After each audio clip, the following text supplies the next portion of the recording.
Clerk of the House, Sir Robert Rogers, now Lord Lisvane, retired early as clerk, stepping back from this hugely significant position in the House. To some, this was a mystery. To others, it was clearly the result of John Bercow's bullying. Now we've learnt that Sir Robert, or Lord Lisvane as he is now, was one of the key victims cited in yesterday's report. And I can't help noticing, Michael Fabricant, that you pointed this out in the House of Commons in 2014. Let's take a look. Now, we don't know why he's chosen to retire early, though his working environment behind closed doors has not always been easy, as those in the know have already alluded.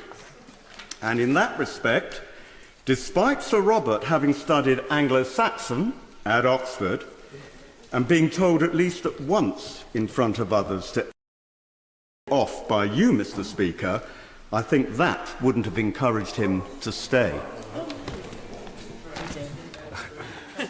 I'll ignore the last observation, which suffered from the disadvantage of being wrong. Wow, well, that was 8 years ago. So why has a formal report taken the best part of a decade to come out, Michael Fabricant? I think because, as you saw there, Bercow is a serial liar. There were witnesses to the event. Sadly, you didn't have the bleep, you had a gap. We had a gap. We took out an Anglo-Saxon word from that exchange. Exactly. And this was just typical. This went on for 10 years.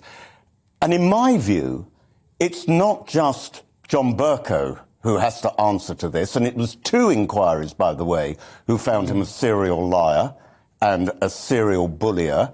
And he's showing no remorse, by the way.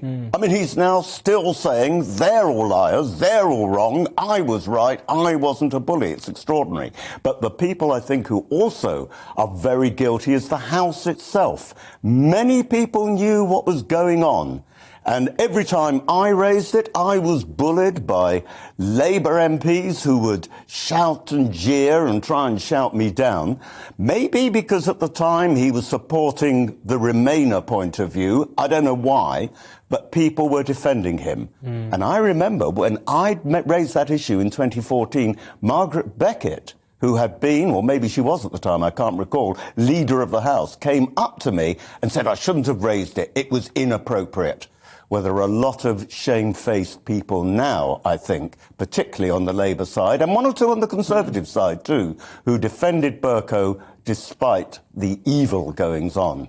So this was for matters of political expediency, of course. Bercow as being Prince of Parliament, and particularly those Brexit years that hung Parliament, he could grant as many amendments as he wanted to the opposition, not so many to those on the government benches. Potentially, this is people overlooking his acts for years, really. Yes, so it wasn't for political expediency. Yes, it wasn't just bullying, it was bias. I mean, one of the first things that Lindsay Hoyle did when he became Speaker was to announce that if at any time I decide to take a course of action which is contrary to what the clerks say is the legal thing to do, according to the standing orders of the House, I will have to publish my reasons in the library so that people know what's gone on. And what had happened time and time again, where the clerks were saying to Bercow, look, you can't do this. This is actually out of order, as we say in the House of Commons. It's out of order. It's against the rules. And he would say, I'm doing what I'm doing. I remember that particularly. I think it was in 2019, a specific incident where Bercow overruled his clerks to promote some Remainer amendment or other. But clearly this has been happening since before Brexit, as the battles with Lord Lisvane there that you were describing in the House of Commons in 2014 went on, forcing someone out of their job, their very, very senior job, before their time, was extraordinary. It was extraordinary, it was morally wrong, and as I say, I think the House of Commons was complicit in this because we did nothing about it. And this can't be allowed to happen again. You know, one of the ways the British Constitution is so good is it's flexible, it moves on, which the US Constitution can't do because it has a written constitution. But on the other hand, it means that there has to be responsibility by those who have power. And Bercow totally ignored that. I think there's something seriously wrong with him in many, many ways. Wow, well, it's very, very worrying when you have a system that's based on convention. If people just choose to circumvent that convention, there's very little that can be done. Well, what an extraordinary period in our politics. It is indeed, and I want it to be debated in the House, because I don't want this thing just to pass, because this could happen again, and we must learn by our mistakes.